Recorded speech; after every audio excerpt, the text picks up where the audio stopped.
Plan, a national development plan, one that has longevity and captures the vision of this nation in its entirety. That was a playback of what happened at the National Day of Prayer and Thanksgiving, which took place, the first part took place at the forecourt of the State House. But at this point, we'd like to change tactics and get into another topic that has been very topical, shall I say. A lot of you have been weighing in on this particular one, and this has to do with some updated polls from Global Info Analytics. At this point, I know you're all quite familiar with Musa Dankwa of Global Info Analytics, and he has been furnishing us with some of these findings. Some interesting points there. He also did some research on who the general populace believes should lead the NPP. You know that they have decided to take or conduct their flag bearership elections earlier than they typically would do. So come January 2026, that's end of January, I believe, they will be heading to the polls to elect a flag bearer. According to Global Info Analytics, it's looking like a win for Dr. Bawumia. But of course, we know that these things do change and things could be different. I've got on the phone lines Dr. Richard Amakumba. He's a political scientist. He joins us this morning. Hello, Doc. Hello. Good morning. Thank you for joining us on the program. Good morning. Yes, thank you for your time. We thought we'd pick your thoughts on some research findings as conducted by Global Info Analytics. In particular, they did some research having sampled thousands of people into who the general populace and in particular NPP supporters want to be their flag bearer come 2028. And the research findings put Dr. Bawumia at the top of the leaderboard with some 56%. After that, you have Kennedy Ejapong at some 23%, Dr. Yaw Duchum 9%, Patrick Boama 4%, Brian Echampon at 3%. Are you surprised by this particular research finding as per the polls? No, I'm not surprised, but I tell you what, MPP is going to be shocked because they cannot do what they want to do. They can't. By constitutionality, they can't do it. I can tell you the little constitutionality I know is not possible. You can ask me why. I was going to ask, this is the constitution of the party itself, you say? Yes. Okay, why have they gone contrary? Because this has come up in the last few weeks, and the counter is that their National Executive Council has the right or the locus to, for example, bring forward the flag bearership elections. Where is the inconsistency here? Every constitution, if it's properly written, must provide a way of amending itself. NPP constitution has none. So every amendment they propose to make is arbitrary. Where is the guideline? Where are the provisions? How many people should vote yes for it to pass or fail? There's nothing like that. There's no provision at all. Which means every made in the past is null and void. It's just arbitrary. They do what they want. This is what is wrong with it. It is unconstitutional. You look at Ghana's constitution and you see if it's non-entrenched provision, it goes to parliament, this happens, you wait 6 months before you do this. That's what I'm talking about. Every constitution has built-in checks and balances so that you don't just get up all of a sudden and say, you're going to amend the constitution and it takes immediate effect. Who does that? That means you yourself, you don't understand anything. If you don't know anything at all, it cannot take immediate effect.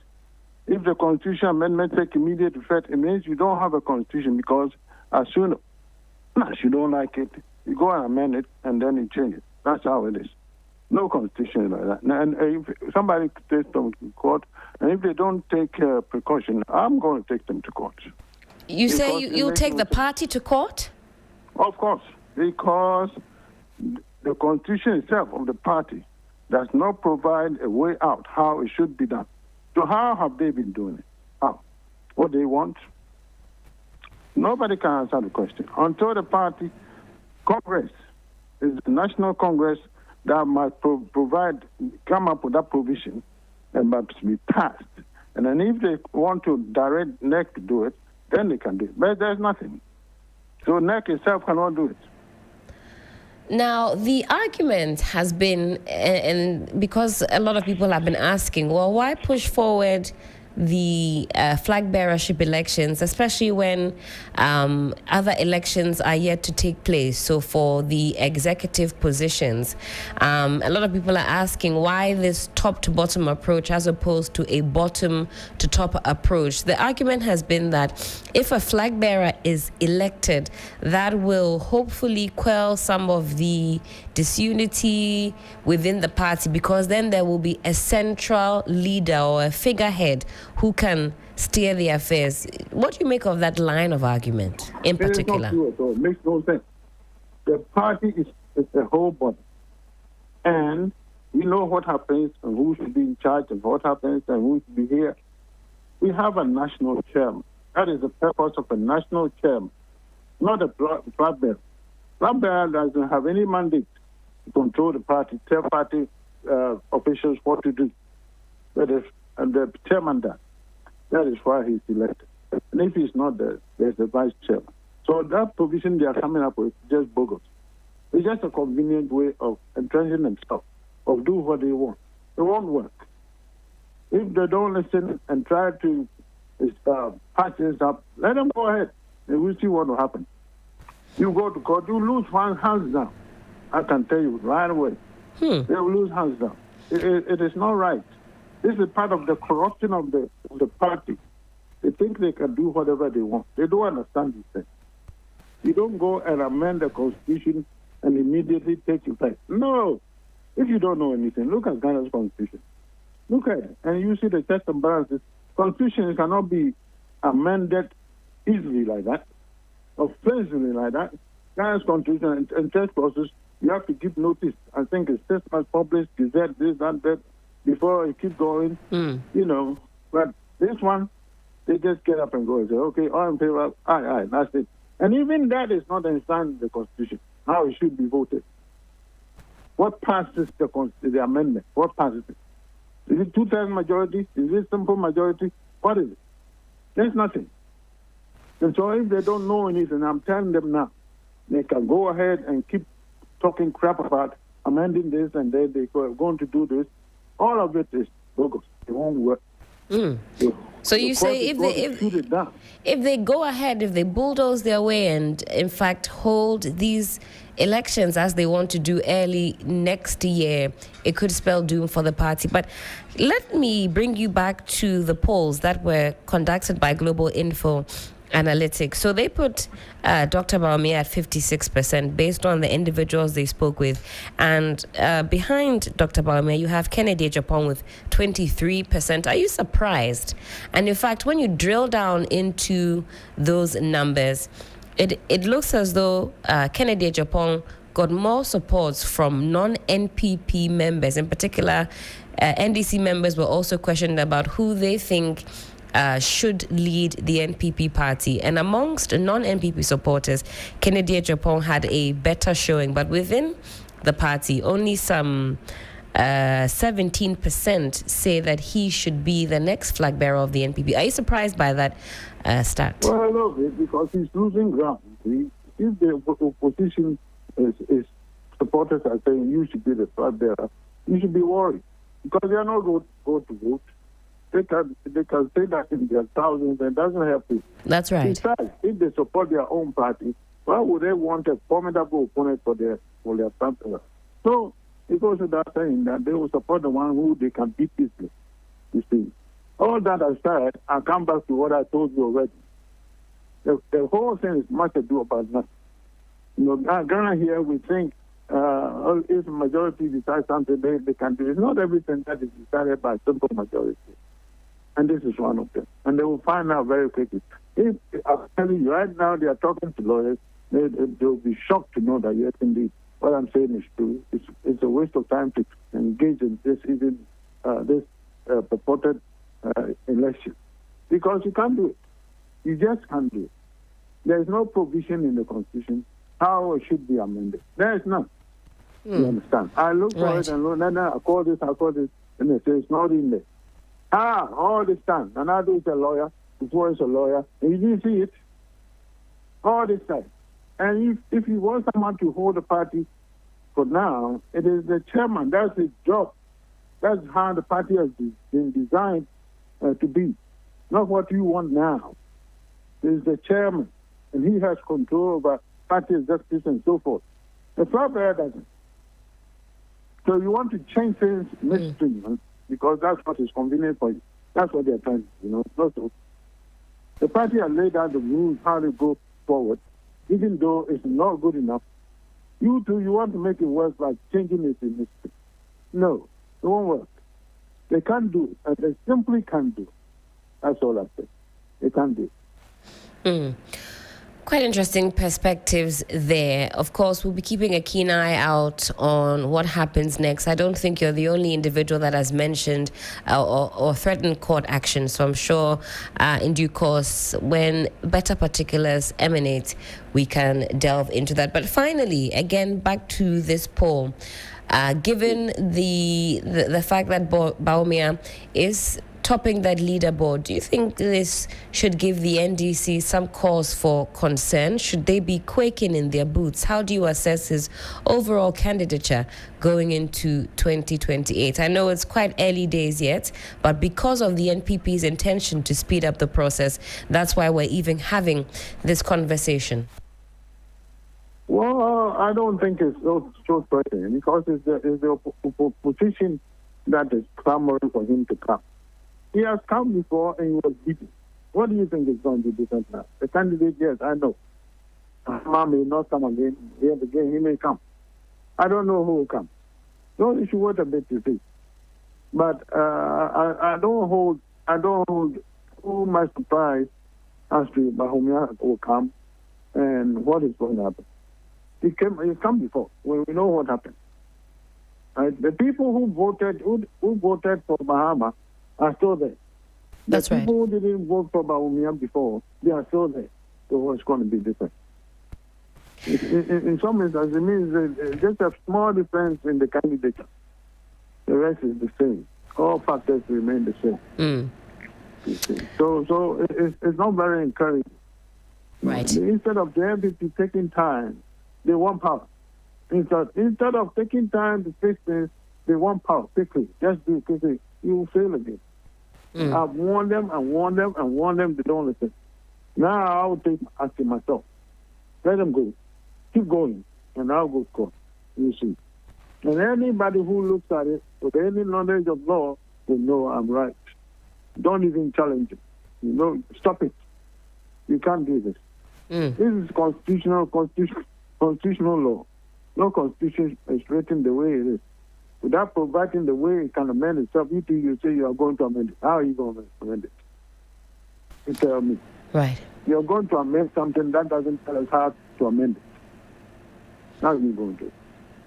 Well, Doc, you can't do it. Thank you so much for your time this morning and for your perspectives on this matter.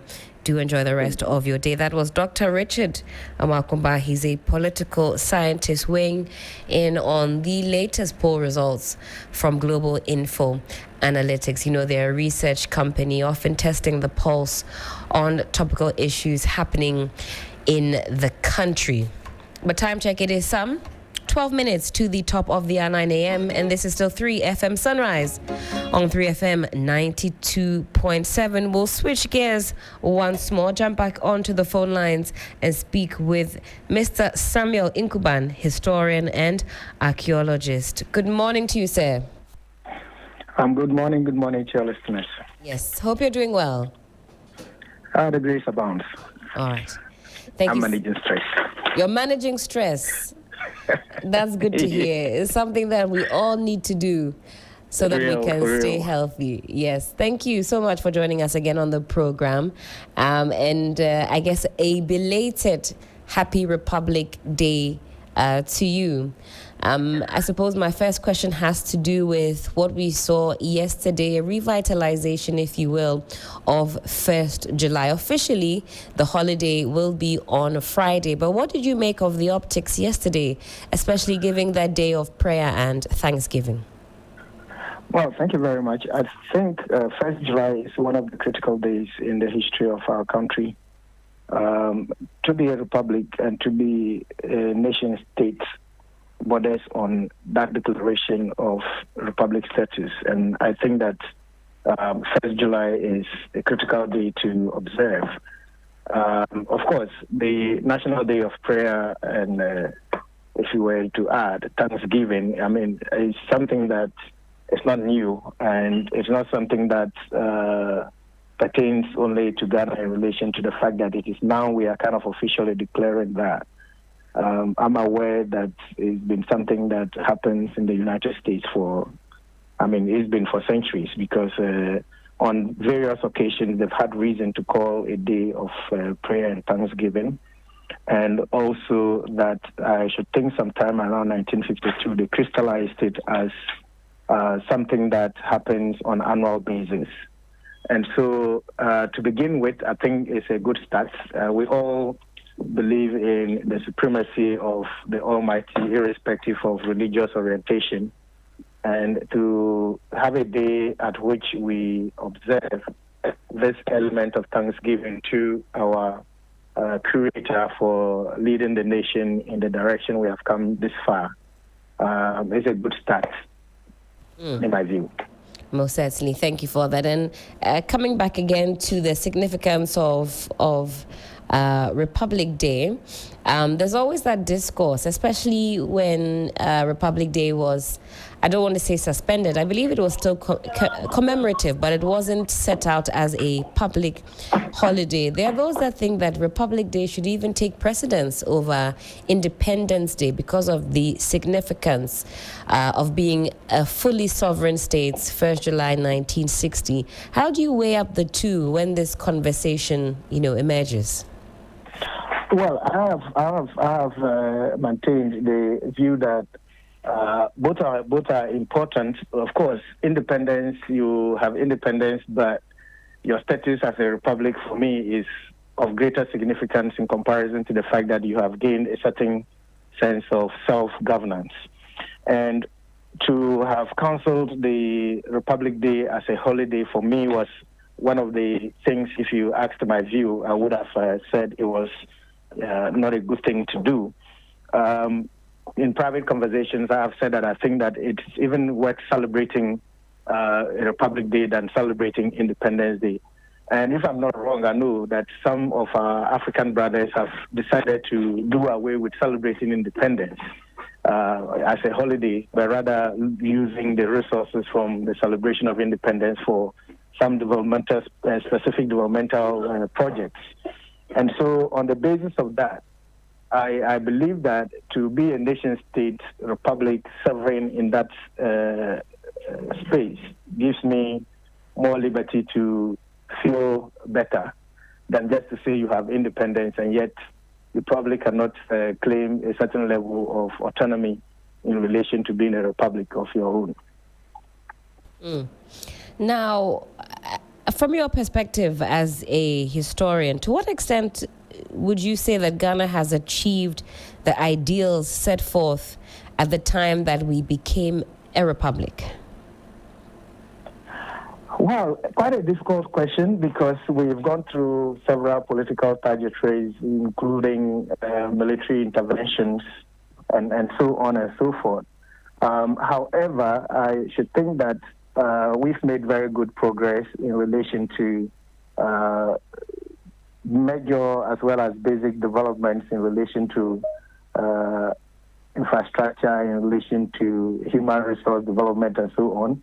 And also going into the era of multi-party democracy, we've been touted as one of the beacons in relation to the manner in which we have conducted ourselves over the years in relation to elections and the fact that we have peacefully transited from one government to the other over the years without any serious incident. And I think that we have reason to be happy as a nation and to be grateful to God for guiding us all through and to date.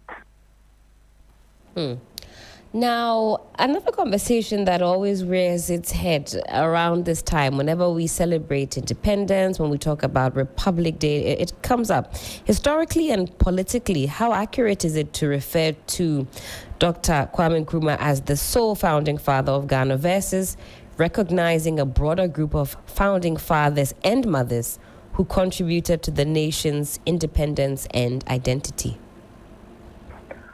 That's a tricky one.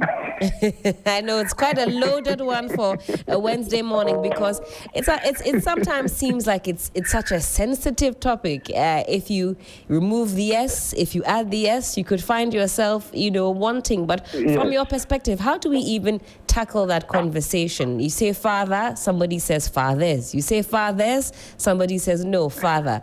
Give us some perspective on this one. Well, I'm of the view that we have had the attainment of independence was certainly not a subject of an individual affair, and aside which many people played roles, but within those various actors, there is leadership. And if it went well, the leader is the one to be praised. If it didn't go well, the leader is the one to be blamed. And so, for me, irrespective of the numbers of persons who were involved, not only even Ghanaians, they are inclusive of other African brothers in the diaspora who actively participated in this drive. And so to think about it, we must all take glory in the day, irrespective of whether we want to identify the leadership at the time in the individual who got us to where we got to at independence. I'm for that. But of course, it is glory for every other individual that was party to ensuring that we got to that point. And so it is not a case that to say you are celebrating Founders Day takes away the involvement of other stakeholders in getting us to where we were at the point of independence. And so I am for the fact that there was leadership at the time which attained independence for us and working together with other stakeholders. And all of these persons are worthy of celebration. And of course, the fact that we need a specific date that reflects this, then of course we should be going for the day of the leader of the group of persons that got us independence. And so I go for the founder with an individual as the marker. Very, shall I say, diplomatic indeed. But that also sets out for us or puts into context that particular conversation. So thank you for that. And Samuel, to wrap up on this conversation, how can Ghana better preserve and promote its cultural heritage to sustain these values for future generations? And I'm talking about all the values that were rehashed, if you will, during yesterday's program, the National Day of Prayer and Thanksgiving. Thank you very much. I think one of the key elements of every society is the heritage. And you will recall that post-World War II, many nations of the world, particularly post-colonial nationalists like Kwame Nkrumah and Nnamdi Azikiwe and all of those persons, were calling on their nation states for the need to preserve their national identity.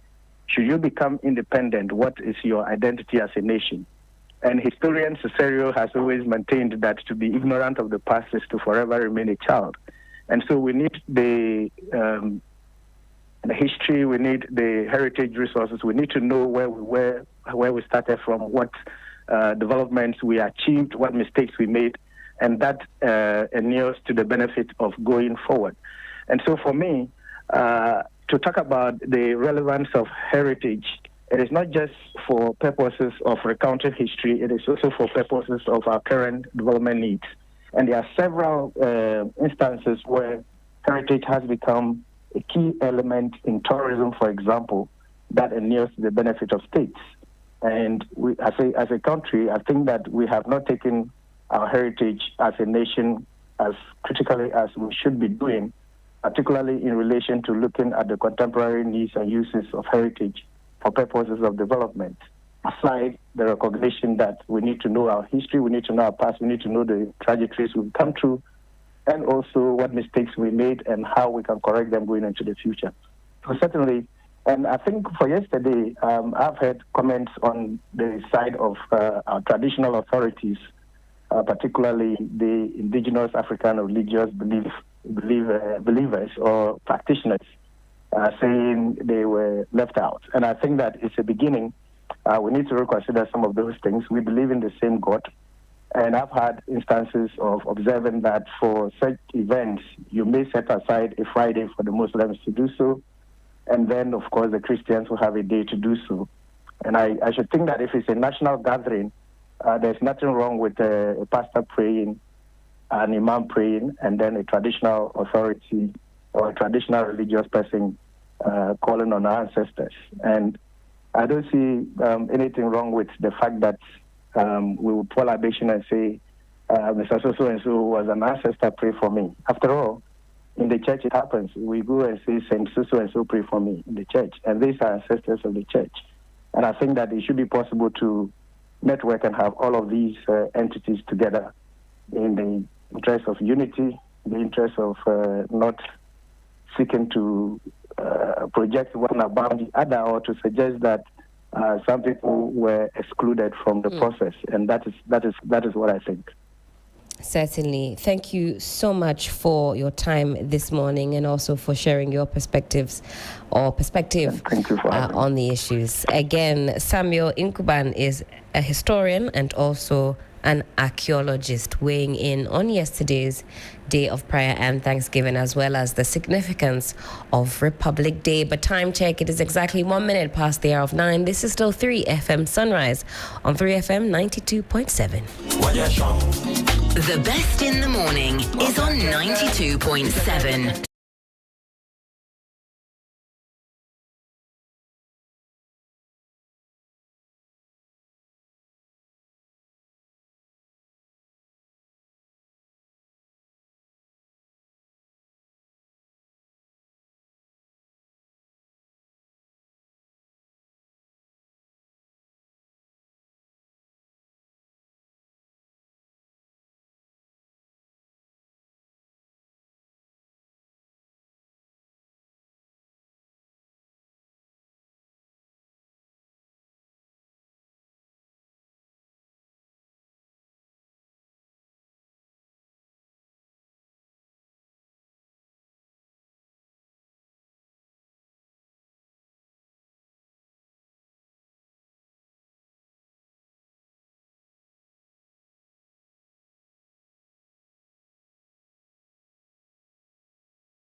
Spiritual and temporal, respected chiefs, queen mothers, and your spiritual guides, and all of you, my dear brothers and sisters.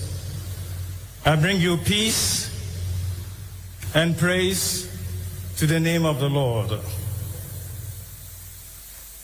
As we gather for this sacred occasion, not only here, but in all the regional capitals of this land, to give thanks to God, but under the particular theme that is being presented to us so very many times already, that of reflection, reset, and renewal for national prosperity. I just like to observe that these are not mere words.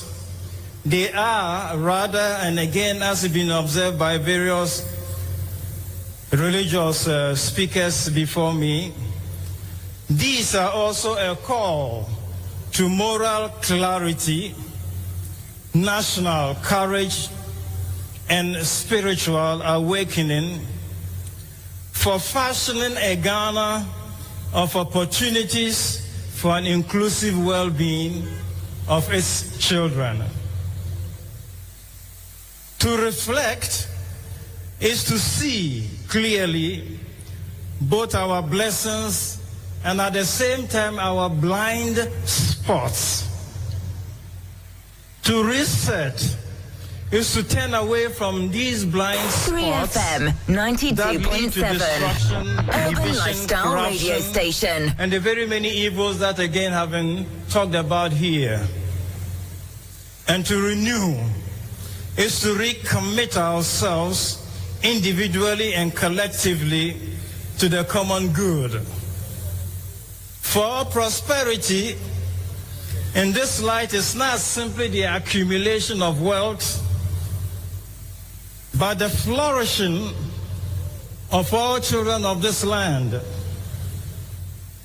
For it is what economies of development have represented as people's access to food, people's access to water, people's access to shelter, healthcare, education, security, and peace.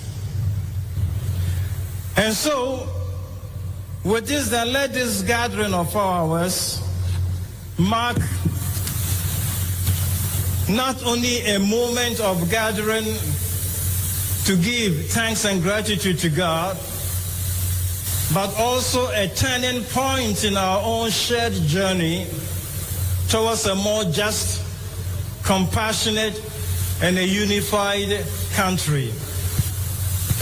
For indeed, my dear friends, the word thanksgiving used in the Old Testament several times is not only to give thanks to God, but it's also to express a recognition on the part of those who give thanks to God about their own position before God. And so invariably then, it becomes also an occasion for introspection and a call to penance.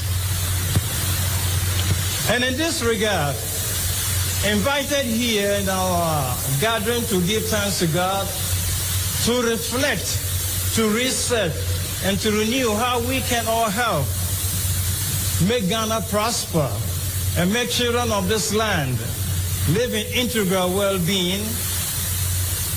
I like to consider the prophet Jeremiah as the one who sets us on this path. 3FM 92.7 Urban Lifestyle Radio Station. We read this. Stand at the crossroads and look and ask for the ancient paths where the good way was, and walk in that good way, and there you shall find rest for your soul. So as you stand at the crossroad, do a reflection, seek and ask where the ancient paths lay that led to God.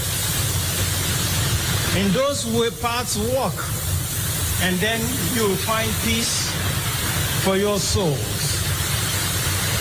And the prophet gave this exhortation to the people of Israel in a very dire situation. And again, this is how the prophet presents the situation. Because thus says the Lord, from the least to the greatest of you, everyone is greedy for unjust gain. And from prophet to priest, everyone deals falsely with his neighbor. They have treated the wounded and the painful carelessly, saying peace and peace, when indeed there is no peace and there's a need to turn to God. And so, dear friends, using the words of the prophet Jeremiah, inviting us to consider ourselves as standing at the crossroad, to discern which way to travel, so that we may... 3FM 92.7, Urban Lifestyle Radio Station. To simply recognize that crossroads exist several times in our lives.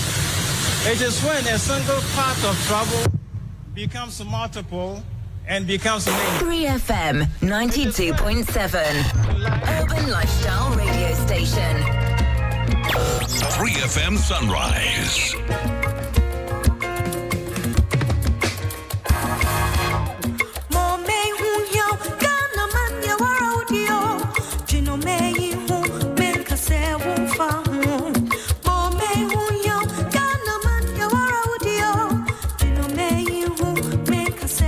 And that was a quick playback of what Cardinal Turkson had to say yesterday at the National Day of Prayer and Thanksgiving. A very powerful sermon indeed. We've been recapping some of the powerful speeches from yesterday's iconic event.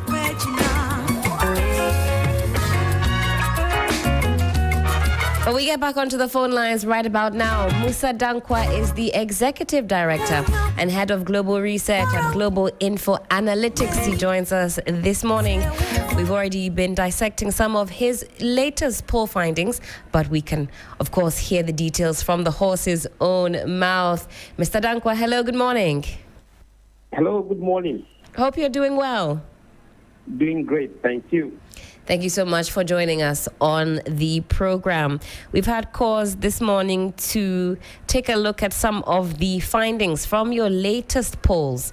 And I wanted to ask, first of all, whether this is your largest sample size. I see that you were able to interact with a lot of individuals, be it by phone, online, and also in person. Absolutely. And this is the first time we have interviewed around 10,000 citizens or Ghanaians on election matters or governance matters.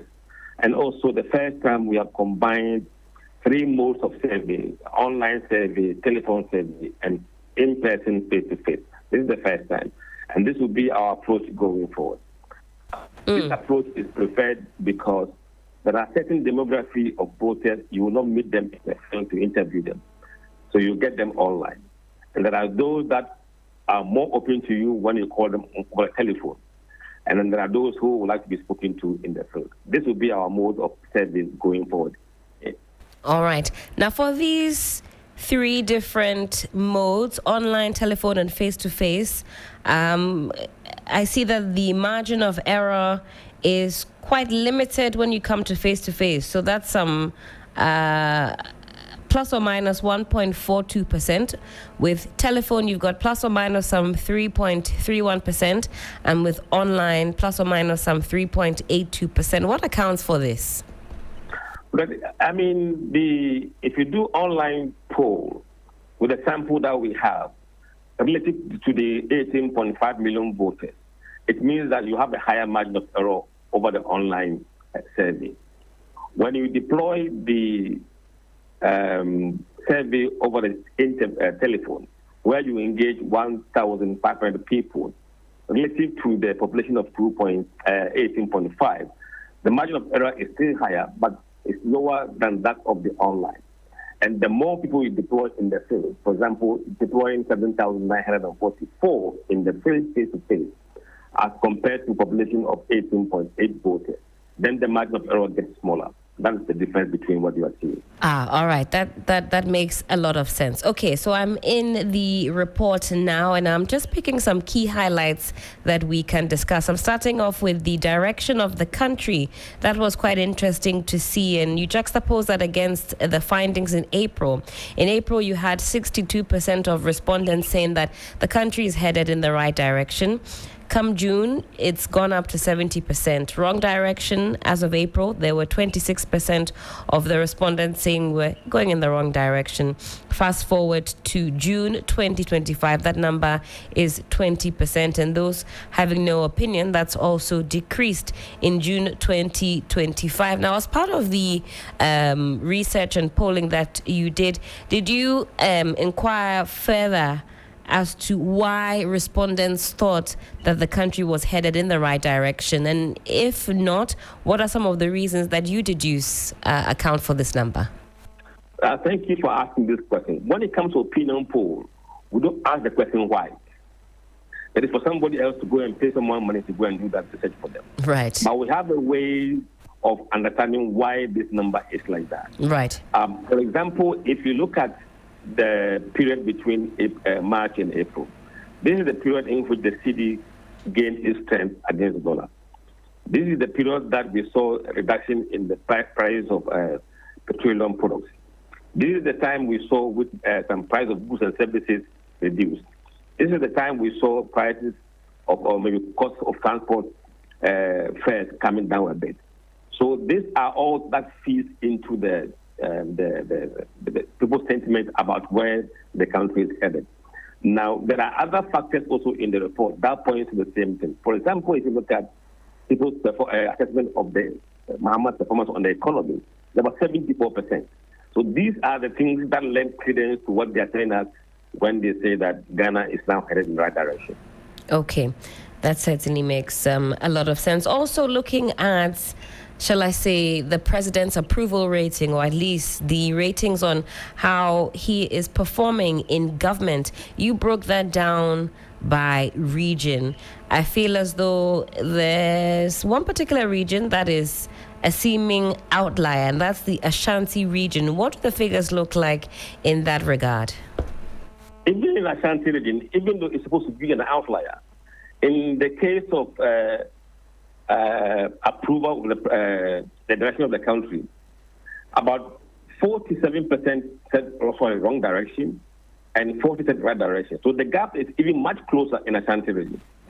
So with the exception of Ashanti region, every region are saying that, or is saying that the country is now headed in the right direction. Right. And Ashanti region, you would expect that because of the stronghold of the opposition party. Indeed. Yes, they are almost divided.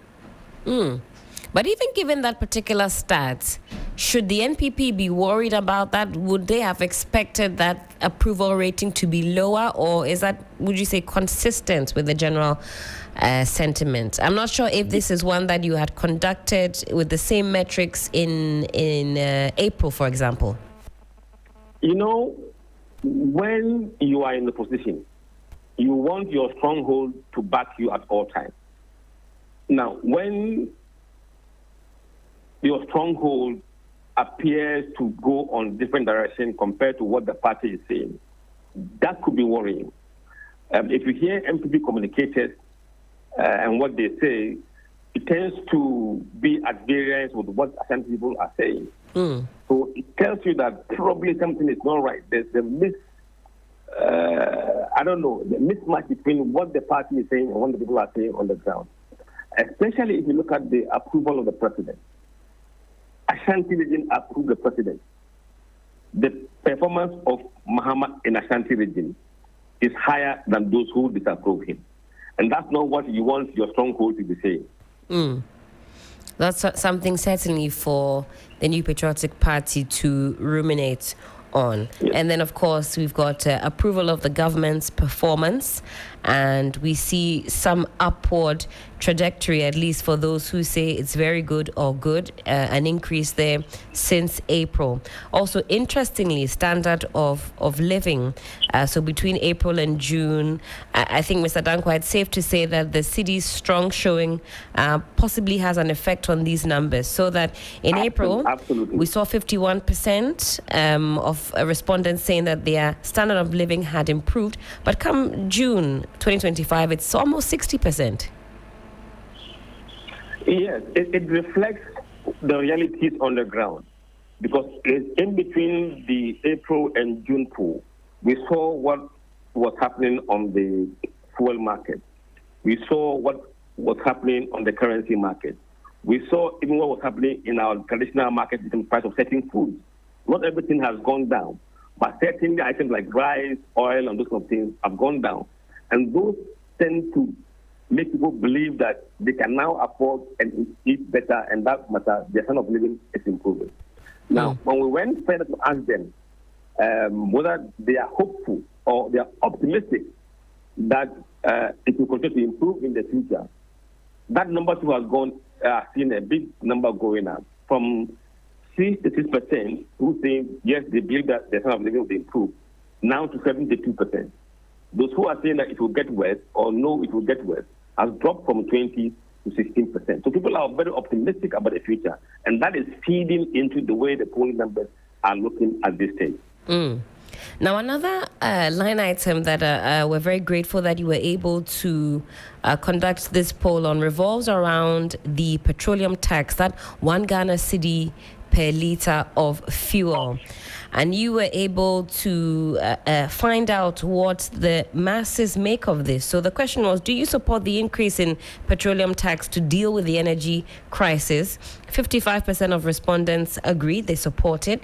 22% oppose, and 23% say that they are neutral. I'm not sure if you're able to weigh in on this, Mr. Dankwa, on what you think help to soften the blow. We know that typically when it comes to taxes, a lot of us have difficulty in accepting it, especially because we know that it is not often channeled in the right direction. But you've got 55% support for this petroleum tax, even with the argument that there wasn't enough stakeholder consultation. Does that even surprise you? Look, it didn't surprise me, one. Let me tell you why. If you look at the justification the government put out there, they blamed the debt in the sector to be one of the reasons why they want to bring these taxes. And remember, between January and March, April, there has been an increase in DUMSO instances. So people are not happy that DUMSO was coming back. So for the government to put this as a reason for imposing the tax, they felt that, okay, if it is to address DUMSO, then maybe we can support it. And it is because also that they feel that elsewhere in their lifestyle, things have improved. You know, they didn't feel they were squeezed or they are being squeezed in terms of taxes, in terms of hardship. So it makes that tax more affordable in that sense. If there hasn't been improvement in the economic conditions, trust me, they will revolt against this tax. They are amiable now because they believe that things have improved, and that the justification for imposing the tax makes sense because they don't want to have another do so in their life. So you would say that messaging actually went down quite well. Government was clear as to why this tax handle is important for all of us to pay. I believe so. And indeed, if you look at our questionnaire itself, the question we asked, we provided them with the preamble. Right. We said in the question that, look, government is saying that there's a debt in the sector, and that sector needs to be cleaned up by paying off this debt. If the debt is not paid, DUMSO will linger. For that reason, they are bringing these taxes. Do you support the increase in these taxes in order to resolve the problem of DUMSO? On that basis, they say yes. So they know the objective of the tax. Right. And that is why they are accepting it. Certainly.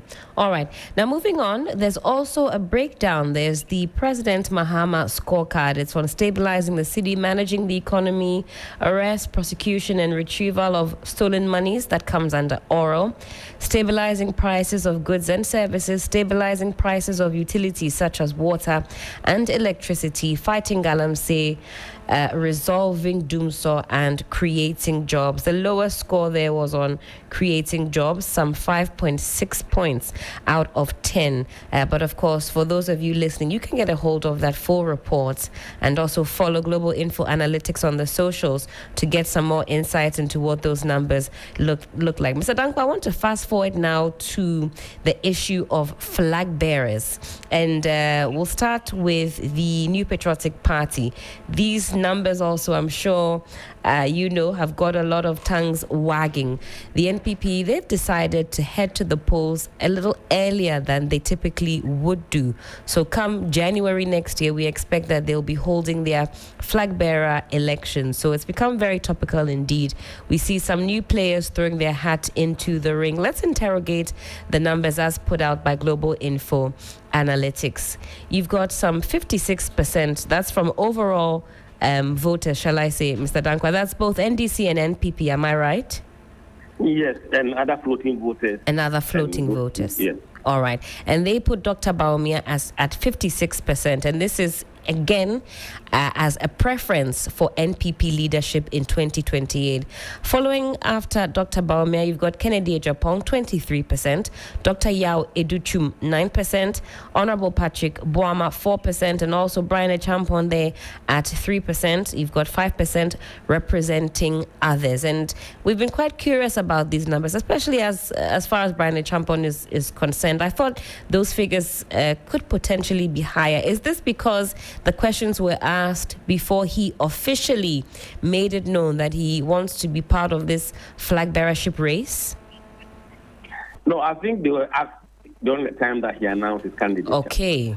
So they knew he has declared. And look, some of the people that are contesting, some haven't even spoken, but their names are there. Boama has not spoken, but he's on 4%. Right. So these are people that have been in the discussion. Patrick Brown, for example, is much stronger on social media. People are discussing him as maybe a compromising candidate for MPP in the future. Not sure whether it will be now, but people are talking about him. They like his demeanor and they like his style so far. Absolutely. But as to whether he can break through this cycle, I can't really tell. But it's very unlikely he can do that this time around. But I think he will make his presence felt. Educhum is another person people are talking about. At the moment, doing 9%. If he rises in the poll, it depends on whose base he was going to go to. Right. That could be a problem for some of them. But you can see that it's a two-horse technically race between Bawumia and Kennedy. Okay. Bawumia probably extended his lead a bit compared to last April. Now, what would you say are the key drivers then behind Dr. Bawumia's 56% lead in the NPP flag bearer race?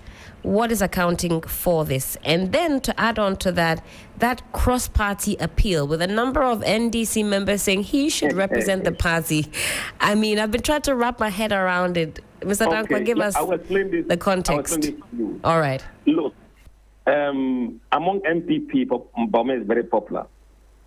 Among NDC, the question is, are they genuinely wanting him to come because they can beat him, they can defeat him, or they want him to lead NPP because they believe he's the best candidate? Those are two different things. Right. And so I think those should be read with a bit of caution. Likewise, those two, when we come to NDC, that will make a comment around the NDC. There are people in both parties who are choosing tactically, and the word tactically is underlined. Very interesting perspective there when you think about it. So you're going into a contest.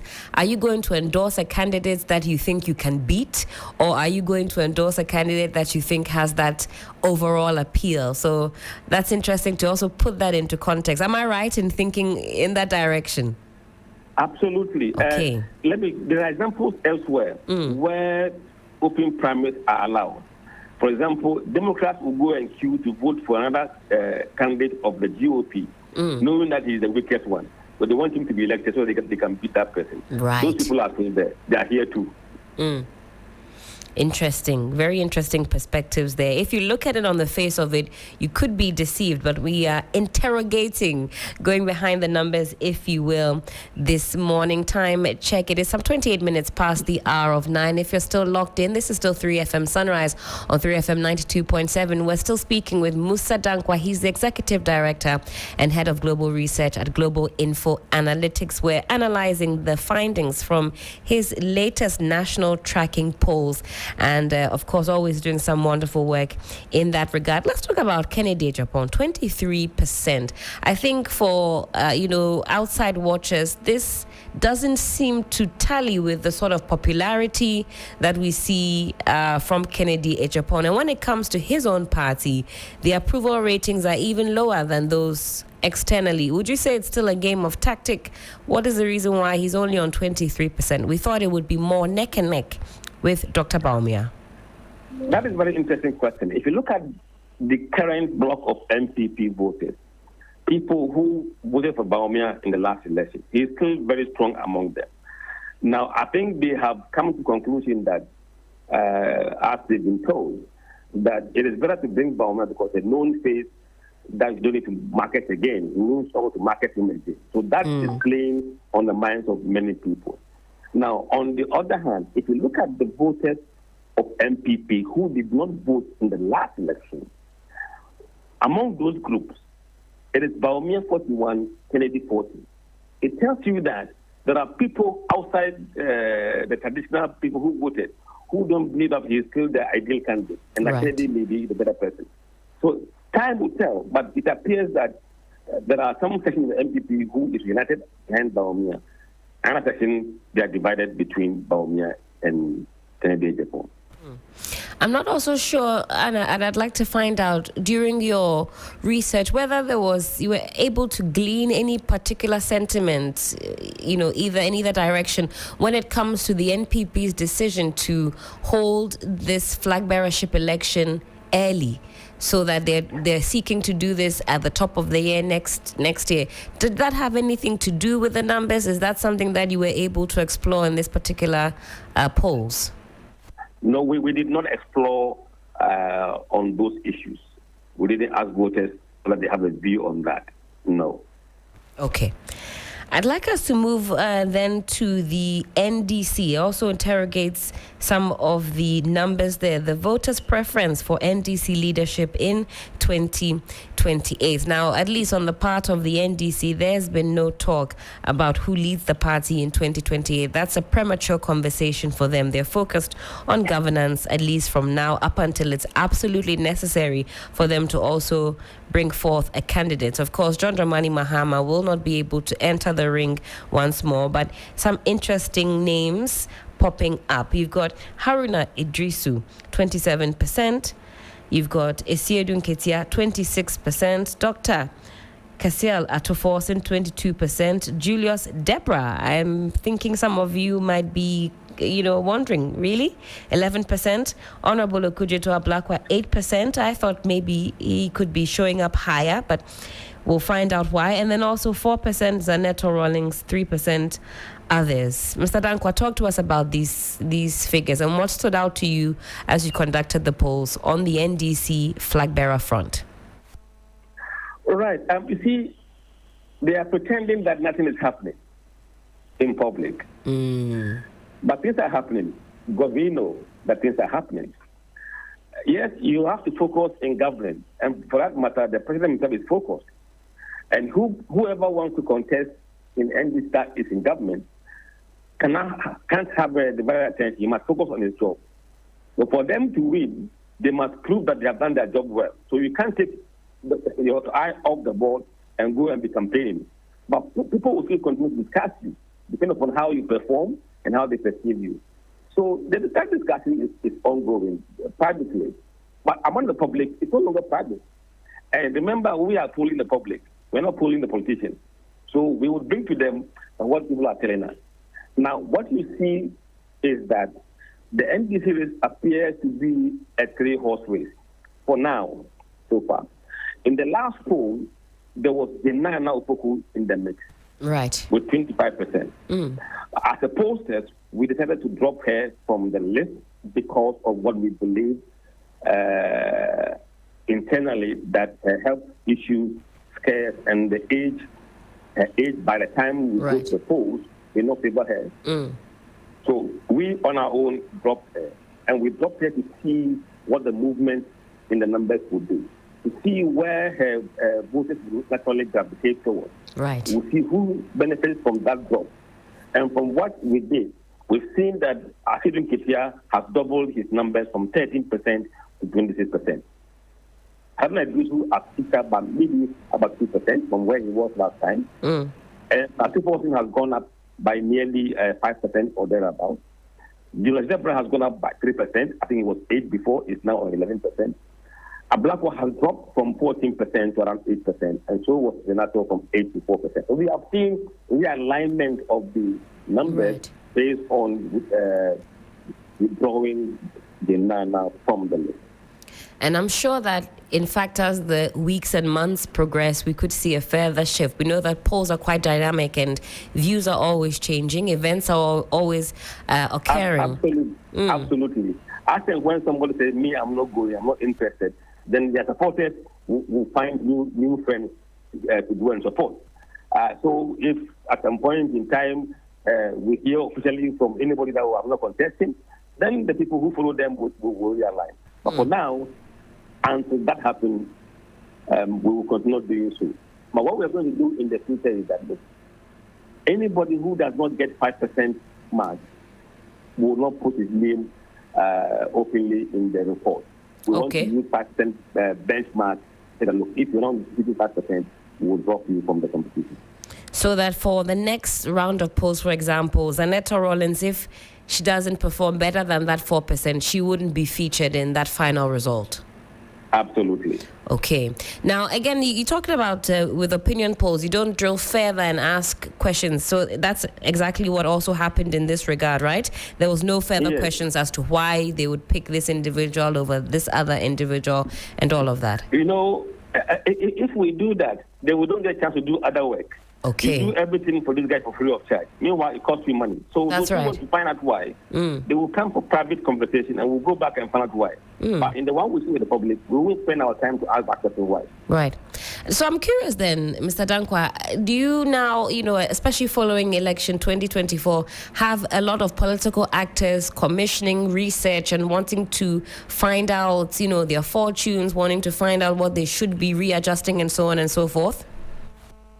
Yes, we do. Okay. Has there been an increase, would you say, in that, or has it been consistent throughout? No, it's been a flood of people calling us, trying to determine whether they have chances or they don't have chance. From MPs level to party executives to every level. So people now are moving towards data rather than using prophecy and and certainly that can only but strengthen this democracy if we're actually relying on real data, facts and figures. As for the prophecy, I think that might lead us astray. But Mr. Dankwa, when will the next set of polls be conducted? It will come in the next 90 days. Okay, in the next 90 days. Sometime in October. Okay. Most certainly. Well, we'll keep a keen eye out on those particular figures, and I'm sure that we'll have yet another interesting discussion when the numbers change, because I can bet my last city that they certainly will be changing within the 90 days. A lot can happen even within 24 hours. But we're very grateful that you were able to speak with us this morning to break down some of the figures and the numbers. As always, we look forward to that next set of polls. It's my pleasure. Thank you very much. Again, that was Musa Dankwa. He's the Executive Director and Head of Global Research at Global Info Analytics. Time check. It is some 22 minutes to the top of the hour, 10 a.m. But this is still 3FM Sunrise on 3FM 92.7.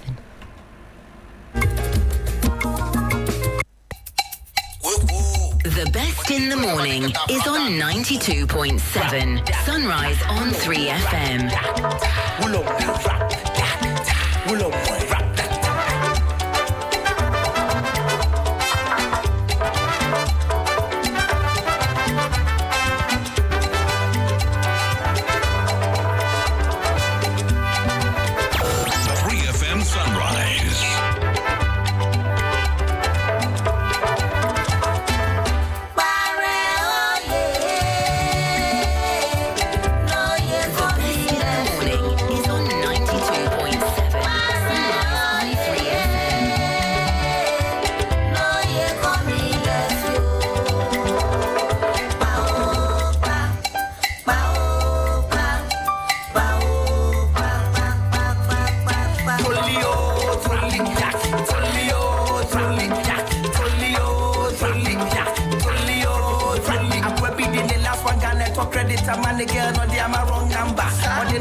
FM Sunrise.